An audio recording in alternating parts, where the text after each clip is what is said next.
So back in June, I tweeted out how Leviathan's Breath puts Kargan into a perma-stun lock and asked who would be pulling up into the Insight GM with 3 Levi's Breaths.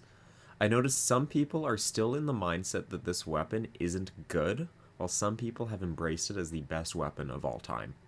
If you don't know, Levi's Breath received a massive buff at the start of the season, including a 50% damage buff, and the intrinsic unstoppable shot actually now deals damage to unstoppables. Insight Terminus is the only Void Burn Grandmaster this season, which means that in addition to that 50% damage buff, it will also be getting an additional 25% buff. Okay, cool, but it still sucks, right? Well, the most used heavy weapons for GM Nightfalls the past 2 seasons have been linear fusion rifles and rocket launchers, with Arbalest as a go-to primary for barriers since 30th anniversary.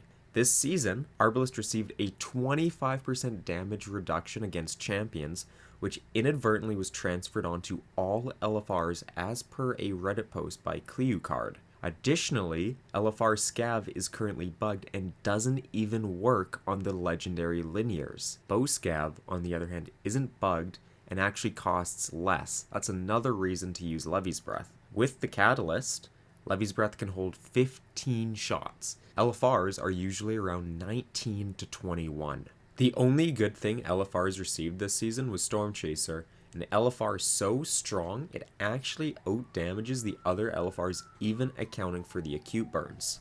For reference, on Kargan, the Insight boss, with Void Burn adjustment but no boss spec, a non-buffed Storm Chaser does 97,791, while Threaded Needle, a void weapon, so it's getting that buff, only does 68,024. Leviathan's Breath will do approximately 120,000. That's 76% more damage than Threaded and 23% more than Storm Chaser.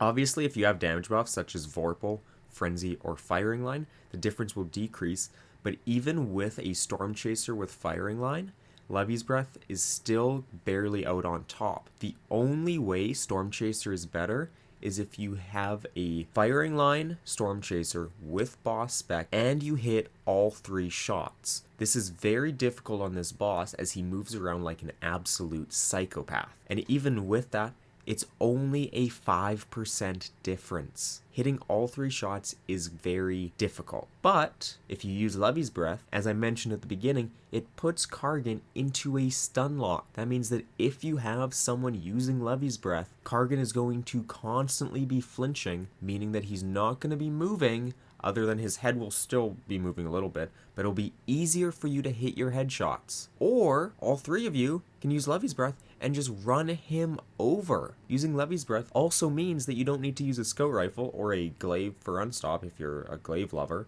This GM is one of the best GMs to use a blinding nade for, which means that not having that scout or glaive frees up your loadout to run a blinding nade GL for capturing the 3 plates at the end of the strike or that 1 plate at the beginning.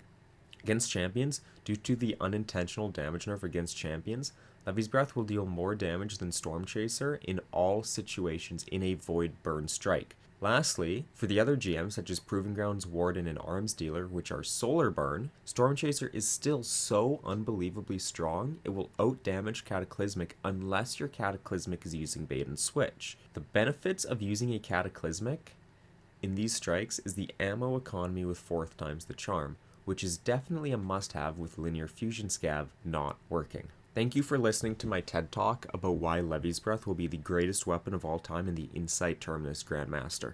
It will deal more damage than all linear fusions against champions in the strike. In 98% of situations, it will deal more damage than all linear fusions against the boss. It has intrinsic unstop, which frees your loadout to run a blinding GL, waveframe, sniper, or other non-champ mod weapon this season.